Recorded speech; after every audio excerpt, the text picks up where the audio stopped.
Where's the beers? Hey. Hi, Dan. Hey, mate. How you doing? Not bad, not bad.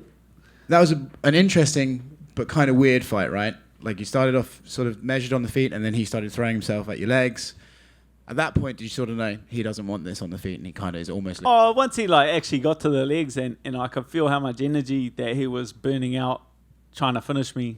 And then once that didn't get pulled off, you could feel the desperation in him. So I just knew, and it's like anything, when someone's hurt, that's when they're most dangerous. So I knew if I just stayed composed, I've got the skills to pick him apart and take him away. I said that leading into the fight, that I'm just a class above him, and I stay composed and pick him apart, and it just played out how I thought it would. Obviously, this one's a win. The last couple didn't go your way. I don't know if you want to share how much that was actually weighing on you before this fight, if you always knew that you were going to be good and show it eventually, or how refreshing is it and how cool is it to have a win right now, and how are you feeling about it? Yeah, it was... That was special to me. That was special to me to obviously prove it to everyone and stuff like that. But it was special to me because I did take everything for granted. I took going to the gym every day for granted. I took being surrounded by my training partners and the best coaches in the world. I took it for granted. I can openly and honestly admit that. And it's not till I had those people taken away from me and I was out there on my own and stuck away from them and doing it under those circumstances, that I realized how much those people truly meant to me. So I feel like everyone I talked to could get the sense for how I was loving it. I was loving this training camp. Like Eugene said, that he was pushing us hard and this and that and kicking us up the ass, and I loved every second of it. Every second I walked in the gym and he said, "You're shit. You're not going good." I absolutely loved it. Pull the knife all you want, bud. I can't wait.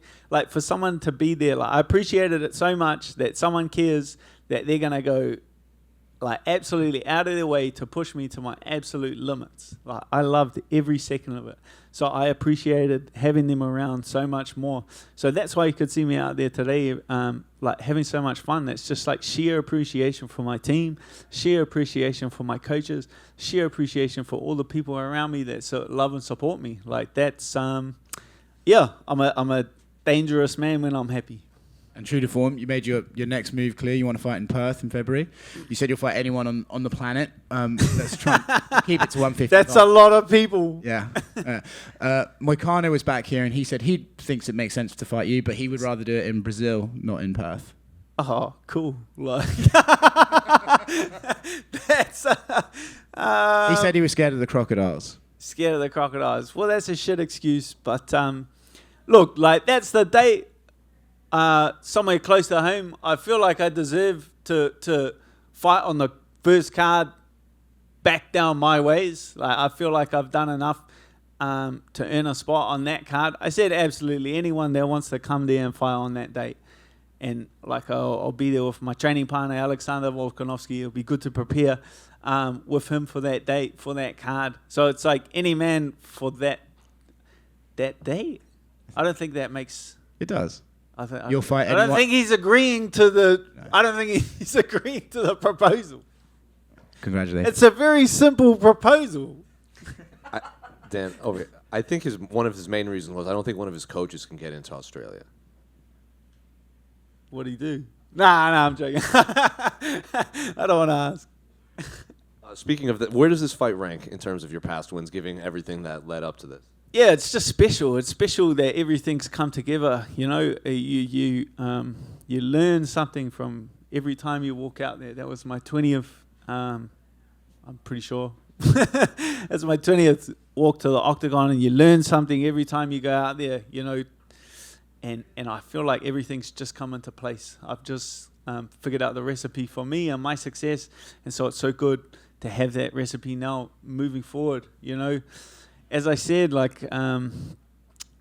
these are all all the flaws and holes in my game were being masked by great coaching and great training partners and a great team. And when those were taken away from me, those flaws shone through. So now that I have that, I went away and those were exposed, and I fixed all of those mental and physical flaws. So now to have fixed those flaws, to have all of those back, to have my coaches back, to have my team back, man, I'm so dangerous moving forward. So that's why I didn't go out there and call a name. I called a date. The best man, the best name that puts his hand up for that date's going to get it. I will fight absolutely anyone. The best guy, just like I have my entire career, I want to fight the best. The best guy that puts his hand up for that date, not a different date, is going to get it. And I hate to bring it up, but did you watch Brad's fight, and was it difficult at all to switch back into your fight mode? It's a tough game. I've come off second best a bunch of times, and it's not. He's a tough guy too. He'll be back. Like, he'll learn from it. He'll grow, and he'll be back. He's in the right place. He's surrounded by the right people that can figure out the steps to move forward. So that's why I didn't throw me off. I didn't absorb that too much. Just, it's the game we play. It ain't cricket. And then you came in after the Dustin Chandler fight. Did you get to watch any of it? Yeah. I caught it. It's that's a wild fight. That's the level of guys that excites me. You know what I mean? That's the level of guys. I said it going in. You going forward, Perth. You want to give me another unranked guy? I'm more than happy. To fight another unranked guy. I told you that I was going to go out there and make him look silly. You give me another unranked guy, I'm going to go out there and I'm going to make... If you want me to keep going out there making people look silly and paying me this much money, I'm in. But you know what I mean? That's the guy that I should be competing against. That's my level.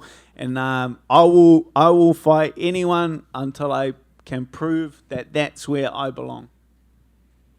Hey, Dan, back here. Congratulations on the win. And in that fight, going into the fight, was your strategy just cook them, slow burn, be patient? And at any point of the fight, once again, because coming off of 2 losses, at any point of the fight, did you feel any type of desperation, maybe I can rush opportunities, create opportunities? What was your mind state going in there and strategy going in there? Nah, stay cool. That's the benefit of having it done so many times that I've been through. I've been through those wars. I've been through those desperate moments. So I know how to avoid them for myself, and I know how to recognize them in other people. You know what I mean? Because I've been there before, so I can recognize it. So that's what I recognized. I recognized he's gonna get desperate now, because I've been desperate in fights before, and it's only from that experience that you can truly recognize that. Cool. So obviously Michael Chandler and Dustin Poirier put on a banger of a fight. Obviously the Dan Hooker that fought tonight is a bad mofo. Would you want to get the Dustin Poirier, maybe a rematch with him or Chandler, or? That's kind of why I set the date and I didn't call a name, because I want to see who the fans think I should be fighting. You know what I mean? I'm happy to answer all of these questions until the fans say, all right, that's enough. I want to see him fight. Gotcha. Dustin Poirier. Oh, okay, yeah, I'm sick of him doing this now. I want to see him fight Michael Chandler. I'm not going to call for any of these names. I think everyone knows that whole fight. Anyone. So I'm not going to sit here and call. We could sit here for hours of you chucking names at me and me saying, yeah, of course, yeah. Of course, you know what I mean? But I'll set my intentions. I'm happy to let the fans decide who comes next. Gotcha. Congratulations on the win. I'll see you at the after party. Thank you. Dan, will see me. Dan O'D, right? I asked this question to your teammate Brad Riddell earlier. I'm going to ask again. It was announced today that your teammate Alex Volkanovski is getting the title shot against Islam Makhachev, moving up in weight class, moving into your weight class. Does that complicate things for you? No, not at all. That's like a funny thing about me. I want to see everyone win. That's why you can't beat me. You know, you beat me, you only make me better. You only make me stronger. I got Saiyan blood. And it's that circumstance, I want to see everyone win. That's hard for people to fathom, and that's why it's, strange for me to see. I want to see Alex win the title, but I want to see Islam have success in his career. I want to see Chandler have success in his career. I want to see Poirier. I want them all to have success. That's a funny thing for people to understand. But of course, it's not difficult. Yeah, I want nothing but success for Alexander Volkanovski. We'll cross bridges when we cross bridges. Dan in the back here. You're very much like a bite down in your mouthpiece and swing kind of fighter. Is it frustrating for you when your opponent doesn't want to engage in any type of strike and just keeps pulling guard? I anticipated that, and I knew that I would just have to stay composed, and it would be a matter of time. So, yeah, composed Dan Hooker's that's a new unlocked character. And correct me if I'm wrong, but it looked towards the end of the first round when he pulled guard after X amount of time. You almost like pointed at him and like said something or pointed to the ref. Do you remember what that was? Yeah, I was going to start making fun of him if he kept doing it. I was going to say, like, I was actually just starting to feel I was starting to get into the groove and starting to feel myself. I think the fans were doing it more than anything. The fans are going like, I think the fans started to, you're a pussy. Like, that's what they started. I was like, well, it's a bit early days. Like, let's get... But by, like, the 20th one, I was just, like, thinking, you're a pussy. No, I was like... I think I was just like, get him up. I was talking to Keith Peterson. He said, get him, like, just get him up. Keep getting him up. Like, your only chance there is me going down there. Like, let's just stay composed and keep getting him up.